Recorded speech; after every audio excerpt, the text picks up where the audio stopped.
I'm Jordan Raanan here with former Giants offensive lineman Chris Snee.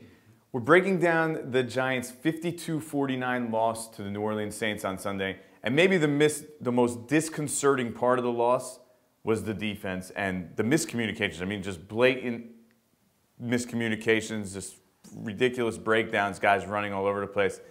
Let's look at this one right here and let's try and explain like how this happens in Week 8 of the season. It's just not smart football, and Coach Coughlin preaches smart football more than anything, and it's just knowing your assignment. And here you have two guys, DRC and Collins. Looks like they're both trying to jump the crosser here, and you turn a guy free. Thankfully, it doesn't connect, but these are mistakes that the quarterbacks are going to connect on if this continues to happen. Could have been a 75-yard touchdown to Brandon Cooks here on the third play of the game. Right. But guess what? When you have breakdowns like this, it's going to happen again. And it does happen again. And this time, nobody's missing this one in the NFL. Like I said, you pay. So here you have a guy, Merriweather looks like he's trying to pass off to Hosley. Hosley looks like he's taking the guy going into the flat.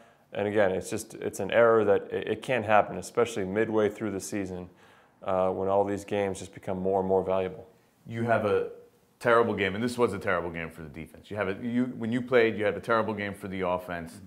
How do you go and approach the next week? What do? Do you scrap it? Do you start all over? Or how do you sort of regroup for that next week? I think the first thing is you're a man when you go in there the next day and you watch the film and then you make the corrections you need to make. And I know that's very generic, but that's what you have to do. You have to be there and not say, kind of laugh it off. I mean, you have to really understand why you made that mistake. So, because teams are going to see this and they're going to say, hey, these guys don't know what they're doing on the back end.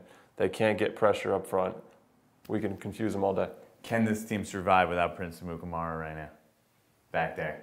I still think they can, but that being said, I think we'd love to have him back for New England in 2 weeks. Yeah, I think that's going to be a tough one. Tom Brady coming into the MetLife Stadium, or I almost said the Meadowlands. I mean Giants Stadium. It's not that anymore, but no.